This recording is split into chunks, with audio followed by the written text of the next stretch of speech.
All right, brothers and sisters, let's try that again. Looks like we're working. Forgive me, I'm outside smoking right now. I normally would use the method I normally use to do this, but sometimes things happen, you just have to respond to them. So this is going to be a little rambling. Forgive that. I don't like showing my face, and I don't like using my actual voice, because it's been my experience that neither one of those things are conducive to me getting any views. Sad but true.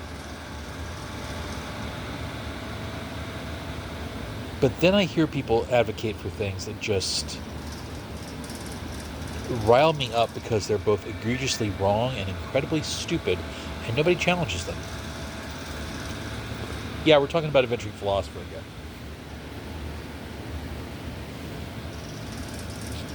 What are we talking about with her? Well, here's what we're talking about. In one of her recent shorts, she complained that men commit 83% of all violent crime in the United States. That's not the statistic she should be using to make her further argument of men are dangerous, we can't trust them, there's something wrong with them, something needs to be done about men, which is the rest of her argument. Well, to make that argument, you really can't be using the statistic of how many violent crimes are committed by men as opposed to women. You need to be asking how many men have committed a violent crime. Right?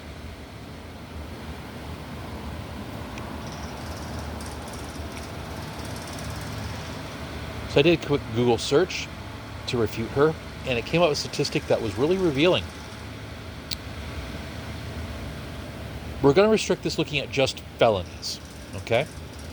Because if we start looking to misdemeanor criminal battery, every angry girlfriend out there that's ever slapped her boyfriend would be a statistic.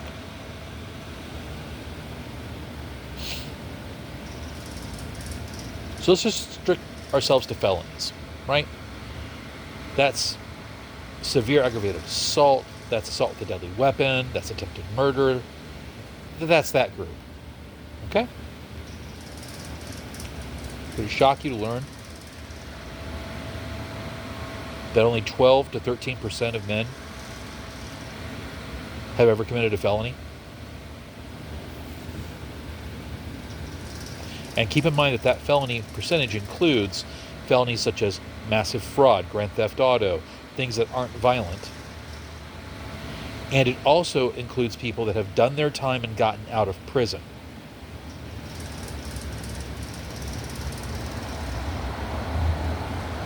Now, to give you an idea of the scope of things, no one argues that heterosexuals are in danger of vanishing because of the homosexual community. The homosexual community is believed to be only about 10% at most of the population. Why is that important? Well, if you're talking about doing something about men, about somehow curtailing our freedom, passing laws against us, using the force of the state against us, it might be helpful to see if there's an actual frickin' problem there, Kelly.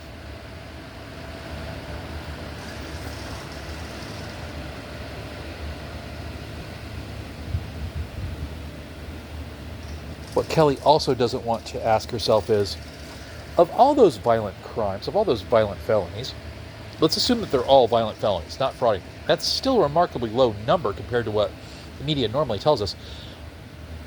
Of all those felonies, who commits more of them in the male population? What kind of man commits more felonies than the others? That would seem to be an awesome question to ask. And the answer is 33% of all felonies are committed by African Americans. Now, wait a second. African Americans are only about 18 to 20% of the population. How in the world does a fifth of the population commit a third of the crimes.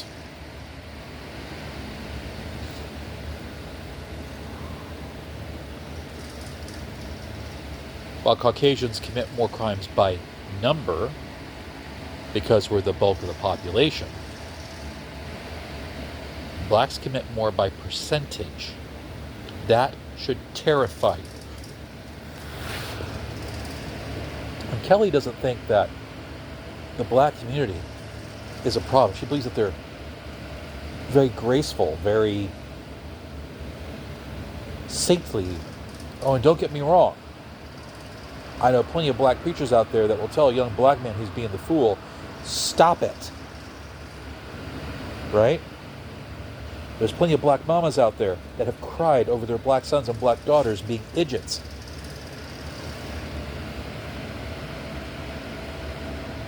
But look at the thug culture that's out there that gets promoted by the media. Look at the things that are falsely claimed.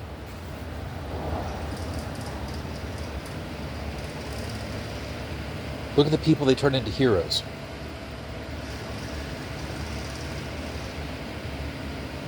You don't think there's a problem there, Kelly? Kelly then goes on to mention, well, there's something wrong with men. They commit suicide more than women. What Kelly doesn't mention is that there are more women on antidepressants. There are more women diagnosed with bipolar disorder. There are more women with DDS. I think that's what they're calling it now. What used to be called multiple personality disorder, now it's called dissociative dysfunctional syndrome, DDS, I believe. It's been a while since the DSM-5.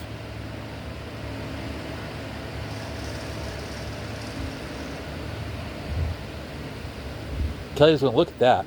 Kelly's going to look at how most divorces are filed by women. And why? The cause isn't adultery.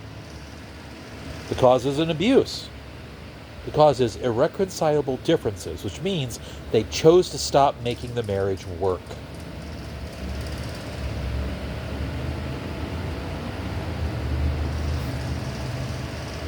You think something's not right with men right now, Kelly? Kelly, something's not right with everybody right now in Western culture. That's the truth of it. The only people that have their shit together are the religious people you hate so much, because they have a code of ethics and they have a goal they're trying to reach. That is the further refinement of their character.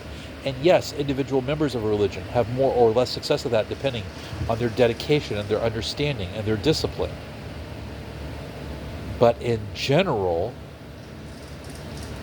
they lead happier, healthier, more fulfilling lives than those who don't.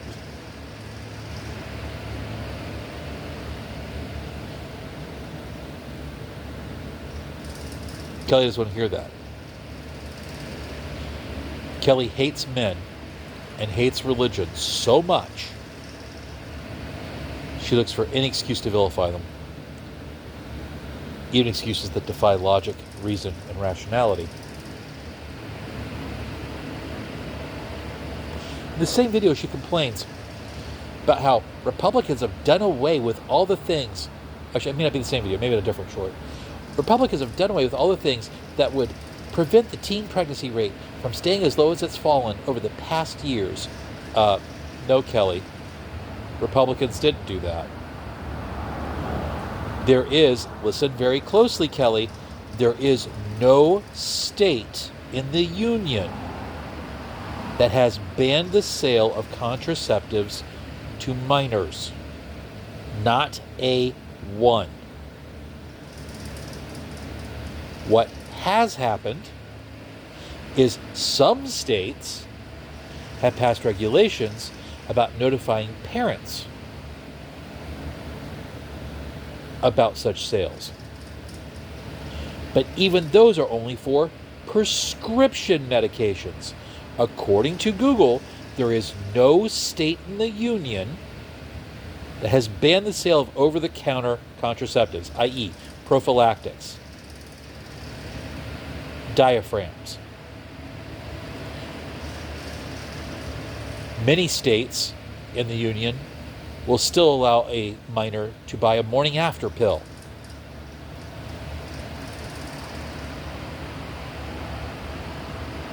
What changed that you're mad about is the Supreme Court looked at a ruling from the 70s and went, wow, this is a really badly thought out ruling. That was their actual objection to Roe v. Wade. And, legally speaking, they were right. Now, let's say the implications of that, Kelly, is that some states decide to ban abortion outright. Okay?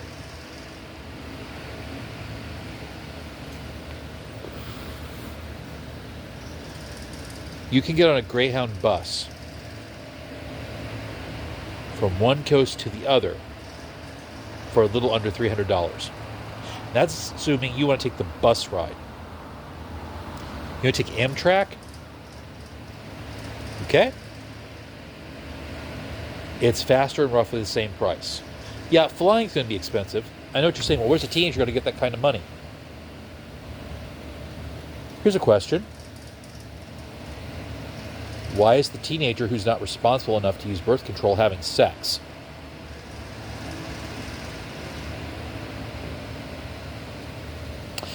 Ouch. That's a better question, isn't it? Look, Europeans don't have this problem. Right? And here's what's going to shock Kelly, that I actually agree with her partially on this. You look at how the Europeans handle this issue of sex ed. They are far better at it than we are. That is something we could probably adopt from them that would be effective and would work. The problem is going to be you're going to have to convince a bunch of small legislatures to do that. You have to do it all across the United States, and every state's going to have a different law saying it. Try to make it federal, you'll start another civil war. You really will.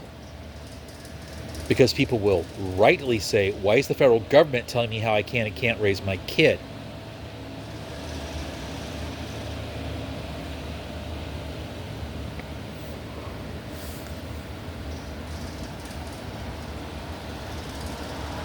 Everybody's frightened right now, Kelly. Everybody's messed up. Postmodernism is destroying everything that used to give us guidance. And we say, oh, you're crying about the death of religion. No, I'm crying about the death of philosophy. That thing you say you love. Postmodernism came along to Aristotle and went, you're a man, we're going to throw you out the window. Came along to Plato and went, your ideas are too surreal and abstract, we're going to throw you out the window. I think the only philosopher postmodernists actually love is probably Marx. And well, his system has never worked, now has it?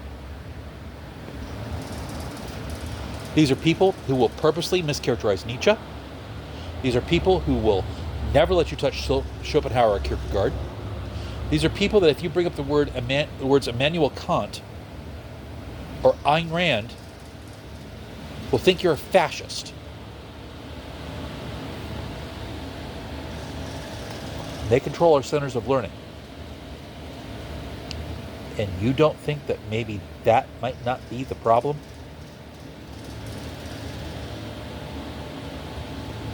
See, centers of learning, the education system, which you were a part of, that's where most Americans now interact with things like philosophy and ethics and moral reasoning and critical thinking. And gosh, all of those have been grossly retarded by the system, haven't they?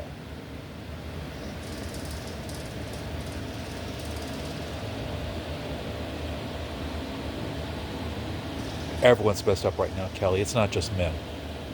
And the fact that men are doing so well as they are, given all the pressures put upon them by a daily basis, would you say it's from the patriarchy? No. Let me let you in a little secret as a man. I don't give a shit what another man thinks about me. He's not paying my bills. But I care what my wife thinks about me. I care what my kids think about me. What you're calling patriarchy, that only exists in places like the Arab world. The West doesn't have a patriarchy anymore. The West has a gynocentric culture and has been that way ever since the suffragettes. And it started with the most noble of intentions, okay? It did. But somewhere around the third wave, it went awry.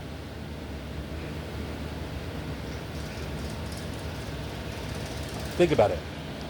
You got Gloria Steinem saying, "A woman needs a man like a fish. A woman needs a man like a fish needs a bicycle." Yet she got married, and no one calls her on it.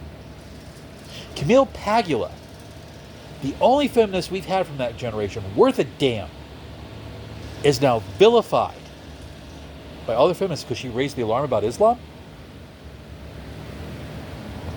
Because she dare care about men sometimes?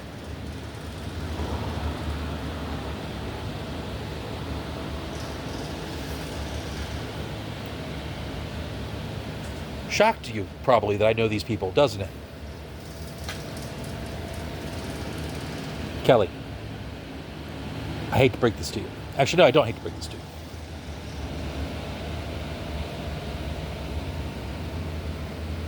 Your misandry is severely coloring your ability to reason. And if you're being more honest with yourself, you would see that. But I think honesty with yourself is something you're incapable of.